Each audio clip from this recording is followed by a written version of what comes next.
नमस्कार, आप देख रहे हैं खबर फास्ट और बड़ा मुद्दा के साथ मैं हूं कायनात अंसारी। बड़ौदा का चुनाव प्रचार का शोर थम चुका है।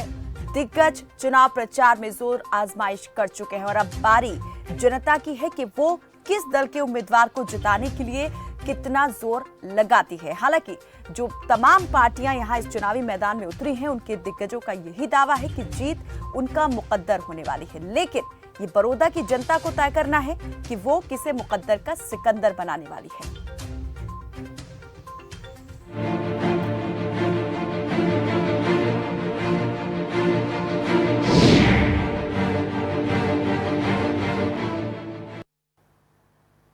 सर्द मौसम में भी बड़ौदा के चुनावी मैदान में उतरे दिग्गजों और उनके उम्मीदवारों के माथे पर पसीना साफ तौर पर देखा जा सकता है।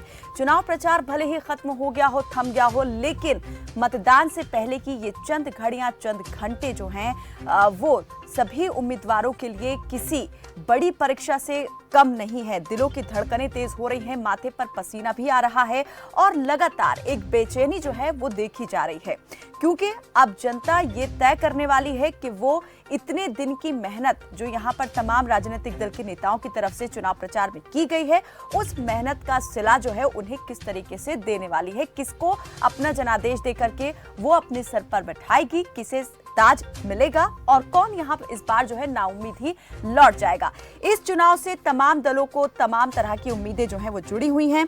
चुनावी काउंटडाउन शुरू हो चुका है, तो मतदान से पहले की ये चंद घंटे और सोमवार की रात यकीनन कयामत की रात से कम नहीं होगी, क्योंकि बड़ौदा की जिस जनता के बीच पिछले इतने दिन से चुनाव प्रचार के लिए नेता पहुंच रहे थे और वोट अपील कर रहे थे, वो जनता अपने वोट के जरिए अपना फैसला अब सुनाने वाली है और चुनावी मैदान में उतरे दावेदारों की किस्मत ईवीएम में कैद करने वाली है। आखिरी क्षणों तक नेता जनता जनार्दन के दिल में उतरने की पुरजोर कोशिश करते हैं, लेकिन कोशिश किसकी रंग लाने वाली है, आज होगी चर्चा इसी बात पर।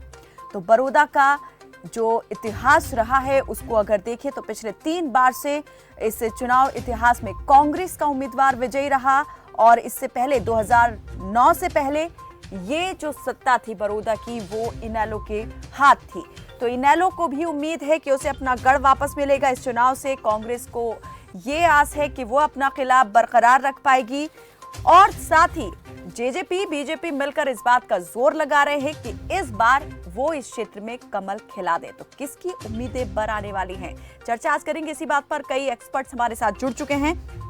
राजेश कश्यप वरिष्ठ पत्रकार हमारे साथ जुड़े हैं, तेजवीर देसवाल वरिष्ठ पत्रकार हैं, आप भी हमारे साथ जुड़ चुके हैं, और सोमनाथ शर्मा वरिष्ठ पत्रकार हैं, आप भी हमारे साथ जुड़ चुके हैं। तमाम वरिष्ठ पत्रकार हमारे साथ जुड़े हैं जो कि एक एक करके बताएंगे कि अब तक जो है मूड ऑफ बड़ौदा क्या रहा है, इस वक्त क्या है और किसकी किस्मत चमकने वाली है।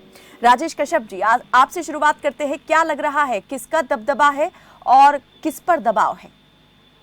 जी कायनात जी, इस वक्त जो समीकरण है और जो हालात हैं उसके मुताबिक कांग्रेस और बीजेपी में बहुत बड़ी टक्कर दिखाई दे रही है कायनात जी। और इसमें पहले मैंने बोला था कि अगर हम मुद्दों की बात करें, अगर मुद्दे हावी रहे तो बीजेपी का उम्मीदवार जितना बड़ा मुश्किल है, क्योंकि इस वक्त किसान और जवान के नाम पर ये इलेक्शन केंद्रित हो गया है। पहले नाम अहम थे, लेकिन अब नाम गौण हो चुके हैं।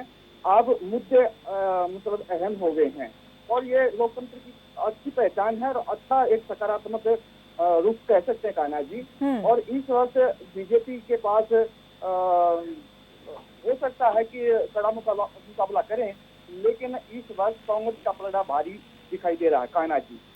जी तेजवीर देसवाल जी, आप क्या कहते हैं? आपको बता दें इसी बीच धर्मवीर ढींढसा जो कि राजनीतिक विश्लेषक हैं, आप भी हमारे साथ जुड़ गए हैं। बहुत स्वागत है आपका ढींढसा जी। आपसे भी इस पर हम जानेंगे कि आप किस तरीके से देख रहे हैं कल होने वाले मतदान को और इससे आने वाले नतीजों को, क्या असर इसका पड़ेगा प्रदेश की सियासत पर। तेजवीर देसवाल जी।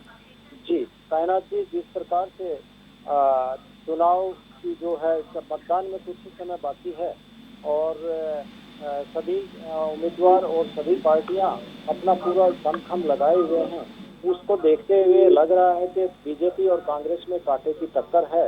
लेकिन जिस प्रकार से आज कांग्रेस नेताओं ने कुछ आरोप लगाए हैं कि यहाँ पर सिलेंडर बांटे जा रहे हैं और शराब भी खुलेआम बांटी जा रही है, वो FIR दर्ज करने की बात करते हैं, तो कुछ ट्विस्ट भी जो है चुनाव में आया है। लेकिन जिस प्रकार से देखा जाए, पिछली बार बीजेपी सेकंड नंबर पर रही थी और जो दफा जो थे वो अलग से चुनाव लड़ रही थी, लेकिन अब की बार वो दोनों इकट्ठा हैं। लेकिन उसके बावजूद भी लग रहा है कि जसपा की जो वोट बैंक था वो शायद बीजेपी की तरफ पूरे तरीके से ट्रांसफर ना हो पाए।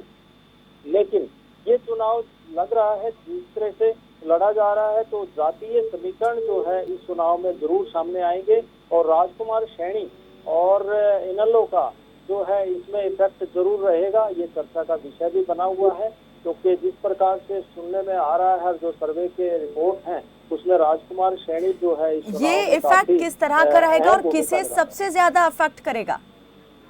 जी जी, क्या कह रहे हैं कायनात जी? जो आपने कहा राजकुमार सैनी और इनेलो का इस चुनाव में बहुत इफेक्ट रहने वाला है, मैं ये जानना चाहती हूँ ये इफेक्ट किस तरह से आप देख रहे हैं, किसे सबसे ज्यादा अफेक्ट करेगा ये इफेक्ट? जी जी कायनात जी, जिस प्रकार से BC और SC की जो वोट बैंक था वो ज्यादातर बीजेपी की तरफ देखा जा रहा था, और अब जिस प्रकार से एंट्री राजकुमार सैनी की बड़ौदा हल्का में हुई है, तो उस हिसाब से देखा जाए तो वो उनका प्रभाव जो है SC और BC पे ज्यादा है। तो उसका प्रभाव देखते हुए जो वोट वो लेंगे तो वो बीजेपी को नुकसान सीधा सीधा नजर आ रहा है, इससे कांग्रेस को फायदा होगा। लेकिन इनेलो की जो वोट है उसका जो फायदा है वो शायद बीजेपी को होगा, क्योंकि कुछ डार्क वोट जो है उधर ट्रांसफर होंगी, और ये चुनाव मुझे लगता है कि जातीय आधार पर जरूर जाएगा। सोमनाथ शर्मा जी, आपको क्या लगता है, पिछला जो चुनाव हुआ था उसमें जेजेपी अलग से लड़ रही थी, बीजेपी अलग से इस चुनाव मैदान में थी, लेकिन इस बार दोनों साथ है, 1+1 होगा या एक और एक घटा होगा इस बार? एक बात है कि पिछले चुनाव में जसपा और बीजेपी अलग अलग लड़ रहे हैं, और इस बार ये गठबंधन है दोनों पार्टियों का और सरकार है गठबंधन की। ये बात भी ठीक है कि ये चुनाव जो है कांटे की टक्कर का है। यहाँ मुख्यमंत्री जी मनोहर लाल जी और भूपेंद्र हुड्डा की प्रतिष्ठा दांव पर लगी हुई है। दोनों नेताओं ने अपनी पूरी ताकत इस चुनाव मैदान में लगाई है। अब ये बात भी काफी हद तक है कि जातीय आधार पर इस हल्के में चुनाव होता है। पिछली बार तो अब भी इस बार अब ओमप्रकाश चौटाला इनेलो के सुप्रीमो जेल से आने के बाद पहली बार जितना टाइम उन्होंने चुनाव मैदान में लगाया है जी, अब ये तो समय ही बताएगा कि इनेलो कितने वोट लेने में कामयाब होती है। तो भाजपा ने इस चुनाव को पूरे ढंग से लड़ा है, कितने महीनों से संजय भाटिया जी को। सोमनाथ जी, क्या लग रहा है, कांग्रेस और बीजेपी के लिए तो प्रतिष्ठा का सवाल है ही ये चुनाव, लेकिन हार जीत को ना देखते हुए इनेलो के लिए भी उसकी प्रतिष्ठा का सवाल हो गया है ये चुनाव। पिछले चुनाव में जमानत जब्त हुई थी उम्मीदवार की इनेलो की। ये बात बिल्कुल ठीक है, ये इनेलो के लिए भी प्रतिष्ठा का सवाल है, क्योंकि इस चुनाव में पूर्व मुख्यमंत्री ओमप्रकाश चौटाला जी ने पूरी ताकत लगाई है। इतना नहीं, अभय सिंह चौटाला जी ने भी पूरा टाइम लगाया है इस चुनाव में, और उन्होंने भी इस चुनाव को प्रतिष्ठा का प्रश्न बना रखा है। अब ये तो कल होने वाली वोटिंग में ही पता लगेगा कि किसका पलड़ा भारी होता है, और मुख्य जो टक्कर है ये फिलहाल कांग्रेस और बीजेपी में नजर आ रही है। धर्मेंद्र ढींडसा जी राजनीतिक विश्लेषक हैं। धर्मेंद्र जी, मैं आपसे ये जानना चाहूंगी कि अभी तक जो है बड़ौदा जो है वो किस तरीके से अपने उम्मीदवार को चुनता रहा है। 2009 से पहले की बात करें तो ये सीट इनेलो के पास थी, इनेलो का गढ़ मानी जाती थी, फिर कांग्रेस के पास चली गई। अब क्या लगता है? देखिए कायनात जी, अगर बड़ौदा उपचुनाव की हम बात करें, बड़ौदा उपचुनाव जहां इंडियन नेशनल लोकदल के अभय चौटाला के लिए अभय दान एक तरह से उसके लिए वो लड़ रहे हैं। मुख्यमंत्री मनोहर लाल खट्टर की कुर्सी चुनाव में सीधे तौर पर दांव पर है, उनकी प्रतिष्ठा दांव पर है। भूपेंद्र सिंह हुड्डा सीधे तौर पर जिस तरह दीपेंद्र को साथ लेकर प्रचार कर रहे हैं, ये सभी फैक्टर हरियाणा की राजनीति को सीधे तौर पर प्रभावित करेंगे। लेकिन जो समीकरण और जो कयास लगाए जा रहे हैं कि जो भारतीय जनता पार्टी जब 75 पार का नारा हरियाणा के मुख्यमंत्री बस में सवार होकर हरियाणा में निकले थे, जब बड़ौदा के लोगों ने उनके उस नारे को और उस हवा में भी नकार दिया था, और जो सिर्फ एकमात्र अब एक आशा है भारतीय जनता पार्टी के लिए कि जो जननायक जनता पार्टी जिसको वहां अच्छे खासे वोट मिले थे उनके साथ हैं, लेकिन वो वोट अगर हम सीधे तौर पर बड़ौदा की जनता का मूड देखें, हरियाणा में किसान और कृषि से जुड़े मुद्दे, चाहे वो 3 कानून जो केंद्र सरकार ने पास किए, चाहे हरियाणा में किसान आंदोलन रहा हो, उन सब मुद्दों के परिप्रेक्ष्य में और हरियाणा के हालातों में अगर हम देखें तो वो जो जननायक जनता पार्टी का, चाहे वो किसान और चाहे वो भारतीय जनता पार्टी के खिलाफ वाला वोट था, ये आसार नहीं नजर आते कि 1 और 1 11 का आंकड़ा भारतीय जनता पार्टी और जननायक जनता पार्टी मिलकर भी बड़ौदा में बना पाएंगे। बड़ौदा में आज तक के हालात और मुद्दों को देखकर लगता है कि चाहे 2014 और 2019 में जो चुनाव हुए उनमें राष्ट्रवाद और केंद्र सरकार को सीधे तौर पर प्रभावित जो मुद्दे करने वाले थे उनके आधार पर चुनाव लड़ा गया।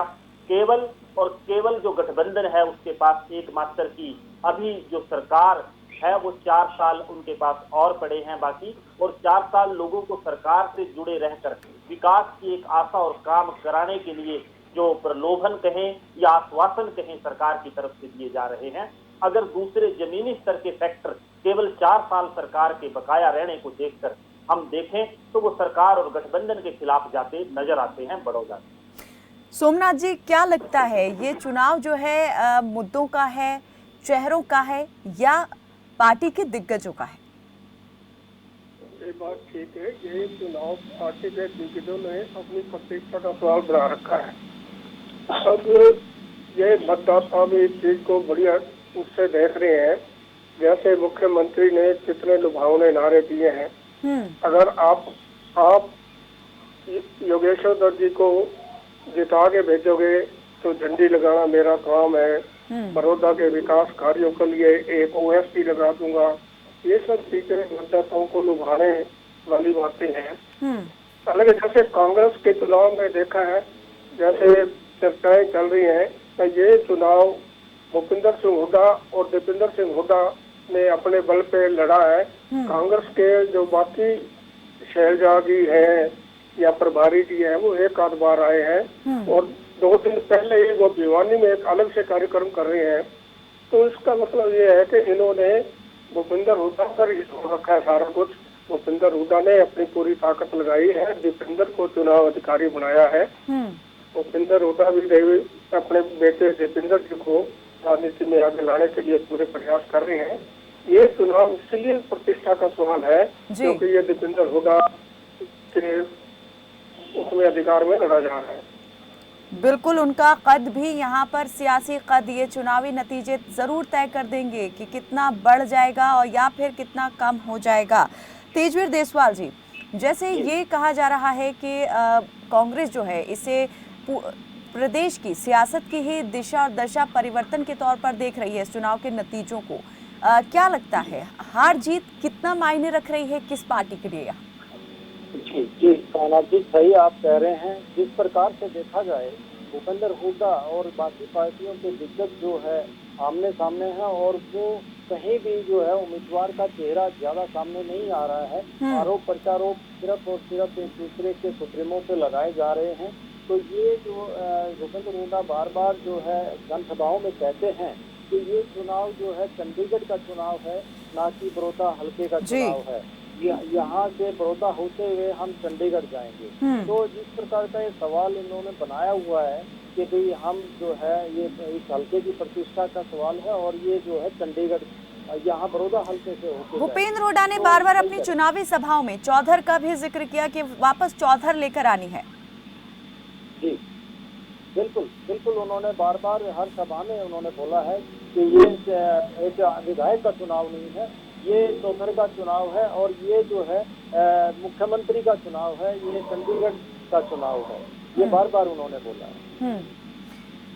धर्मवीर ढींडसा जी, ये चुनाव जो है कितना परिवर्तन ला देगा? जींद उपचुनाव भी यहाँ पर देखा गया, वो भी काफी दिलचस्प चुनाव रहा था। हार जीत को लेकर वहां भी बड़ी बड़ी बातें यहाँ पर की गई थी और कुछ यहाँ पर प्रयोग भी किए गए थे पार्टी नेताओं की ओर से। सुरजेवाला को यहाँ पर अपने वरिष्ठ और जाने माने चेहरे को कांग्रेस ने उतारा था चुनाव मैदान में, लेकिन उस चुनाव से और इस चुनाव के अंदर क्या अंतर आया, कितना परिवर्तन आप देखते हैं रणनीति में पार्टी के रणनीतिकारों की?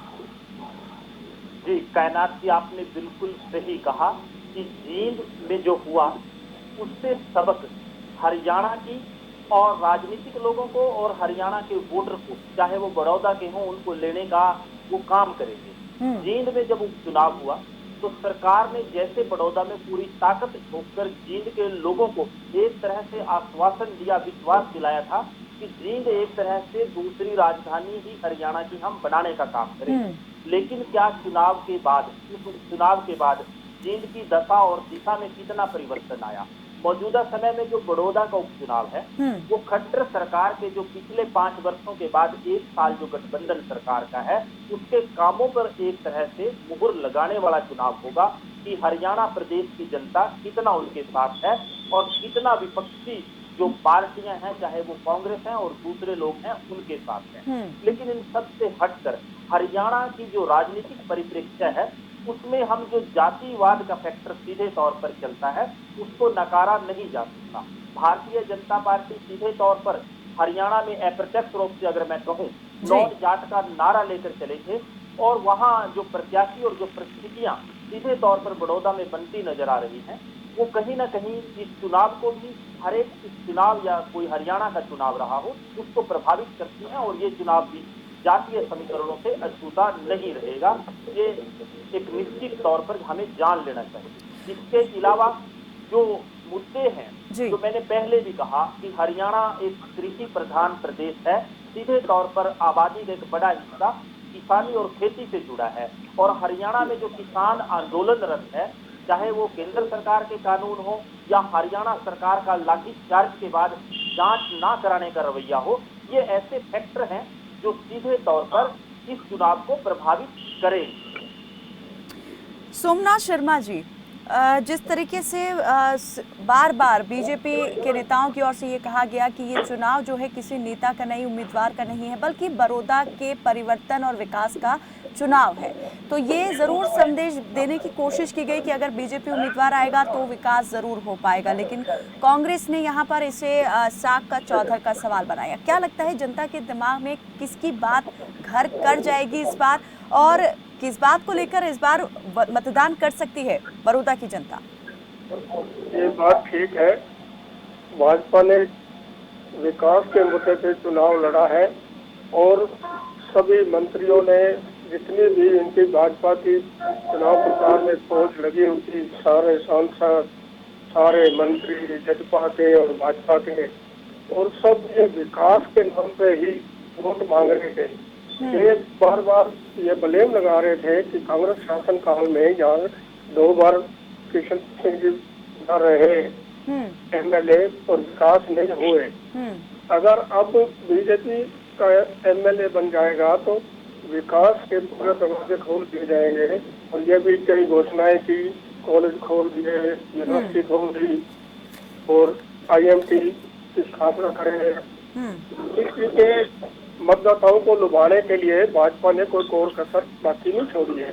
अब ये तो कल मतदान के बाद ही पता लगेगा कि उसकी मतदाता वादों की तरफ और विकास की तरफ झुकता है या जातिवाद की तरफ झुकता है। जी राजेश कश्यप जी, इस बार क्या लग रहा है कि कांग्रेस का वोट बैंक क्या बढ़ेगा? पिछली बार देखा गया जीत भले ही सुनिश्चित यहाँ पर की थी कांग्रेस के उम्मीदवार ने अपनी, लेकिन लगातार ये देखा गया कि पिछले 3 बार की जो जीत का अंतर था वो कम होता गया, वोट प्रतिशत घटता गया। इस बार क्या परिवर्तन होगा यहाँ पर? जी, जो वर्तमान समीकरण है उसमें ये कांटे की टक्कर है बीजेपी के साथ कांग्रेस की, और जो वोट बैंक है या जो वोट प्रतिशत आप कह रहे हैं उसमें बढ़ोतरी हो या ना हो अलग देखने वाली बात होगी। लेकिन इस तरह से हार और जीत अहम मायने रखती है और जीत सीधा सीधा कांग्रेस की तरफ इशारा कर रही है, क्योंकि जो किसानों का आक्रोश कहीं कहीं तो भारी पड़ेगा। दूसरा ये जो बेरोजगारी का आंकड़ा जो बढ़ रहा है और जो बेरोजगार युवा लोग हैं उनका भी आक्रोश सरकार के प्रति बहुत बड़ा हो चुका है। तीसरा ये कि यहाँ पर हुड्डा की जो भूपेंद्र सिंह हुड्डा जी की जो बात हो रही है उनका यहाँ पर अच्छा दबदबा है और उनका जो एक भावनात्मक एक जो जुट रहा है या भावनात्मक जो एक आह्वान रहा है वो कहीं न कहीं आम जनता पर कोई असर दिखाई दे रहा है। दूसरा ये कि जो पार्टी और जो वो आगे पर चली गई है।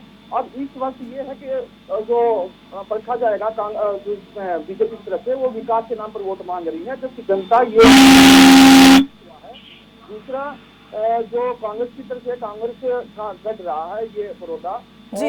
ये लगता है कि जो वर्तमान समीकरणों के मुताबिक और जो मेहनत कांग्रेस की तरफ से की गई है, खासकर भूपेंद्र सिंह हुड्डा और भूपेंद्र हुड्डा की तरफ से जो की गई है और जो लोगों को समझाने में कोशिश कर रहे थे वो कामयाब हुए हैं। और कहीं कहीं जो बयानों से लग रहा है कायनात जी कि हरियाणा सरकार जो गठबंधन सरकार है वो कहीं कहीं इलेक्शन को हल्के में लेती दिखाई दे रही है, क्योंकि मुख्यमंत्री की तरफ से ये छोटा सा बयान आया था कि इस हार जीत से सरकार पर कोई असर पड़ने वाला है नहीं, लेकिन फिर भी चूंकि इलेक्शन लड़ना है और मजबूती के साथ लड़ना है ये दिखाने के लिए वो मैदान में है। साथ में ये कि जो आन बान और शान करते हैं, प्रतिष्ठा का कहें, वर्षों का कर लें, तो वो जो असली दारोमदार है वो कांग्रेस की तरफ से दिखाई दे रहा है और गंभीरता के साथ दिखाई दे रहा है। और दूसरा ये है कि जो इस वक्त जितने भी समीकरण आए हैं और जो भी मुद्दे आए हैं और जो सरकार की तरफ से जो हरियाणा सरकार की तरफ से जो लुभावने चीजें की गई हैं उनका काउंटर खुद आम पब्लिक की तरफ से किया जा रहा है। तो मैं जवान और किसान को इसलिए जोड़ रहा हूँ क्योंकि किसान अहम यहाँ पर अहमियत रखते हैं और बेरोजगारी का जो आंकड़ा बढ़ा है उसमें जवानों की एक आक्रोश की एक बात आ रही है। तो ये दोनों ही चीजें मुख्य रूप से बीजेपी के लिए भारी पड़ने वाली हैं। जी कायनात जी। धर्मवीर ढींडसा जी, क्या लगता है आपको जिस तरीके से राजेश कश्यप जी ने कहा कि बीजेपी ने कहीं ना कहीं हल्के में ले लिया है इस चुनाव को, कांग्रेस ने पूरे तन्मयता के साथ यहाँ पर चुनाव प्रचार में भी ताकत झोंकी है और जिस तरीके से बात यहाँ पर रखनी चाहिए थी जनता के बीच में उस तरह से पहुँचाई भी है, क्या लगता है कि इतना आसान होने वाला है कांग्रेस के लिए अपने गढ़ को बचाना या बीजेपी के लिए कितना मुश्किल है इस गढ़ में सेंध लगाना? जी कायनात जी, बिल्कुल आपने सही कहा। जो हरियाणा में गठबंधन सरकार बड़ौदा में प्रचार कर रही है, हरियाणा के मुख्यमंत्री जी जो सीधे तौर पर कह रहे हैं कि 6 साल सत्ता में रहने के बाद हरियाणा के मुख्यमंत्री बड़ौदा में जाकर कहते हैं कि अगर आप यहाँ गठबंधन का भारतीय जनता पार्टी का ये उम्मीदवार आप जितवाते हैं तो सीधे तौर पर विकास की एक नई बयार चलाने का काम करेंगे।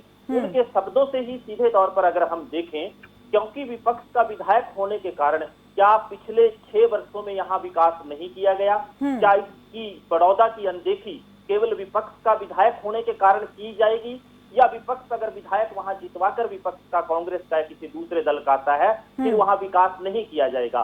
ये न केवल सीधे तौर पर हरियाणा सरकार का जो एक विकास का दावा है उसकी पोल खोलता है, बल्कि पिछले 6 वर्षों में किए गए सरकार के कामों की भी पोल, सरकार के ये दावे कि हम यहाँ कॉलेज बनाएंगे, यूनिवर्सिटी बनाएंगे, आपने 6 साल में जो नहीं किया, केवल चुनाव जिताने के लिए, चुनाव जीतने के लिए आपको इतना प्रयास करना पड़ रहा है, इतने बड़े भारी भयंकर वायदे बड़ौदा के लोगों से करने पड़ रहे हैं। इससे सीधे तौर पर तस्वीर नजर आती है कि सरकार संशय में है, सरकार से जुड़े लोग संशय में है इस सीट को लेकर और हरियाणा के जो हालात हैं, परिणाम क्या आएंगे। सोमनाथ जी, का अंतिम सवाल आपसे मैं ये करना चाहूंगी, जिस तरीके से अभी यहाँ पर कहा धर्मवीर जी ने कि सीएम ने जो कहा कि बीजेपी का उम्मीदवार आएगा तो विकास भी साथ लेकर आएगा, क्या ये बयान जो हैं ये कहीं ना कहीं नेगेटिव हो सकते हैं? क्या ये भारी पड़ सकते हैं बीजेपी को?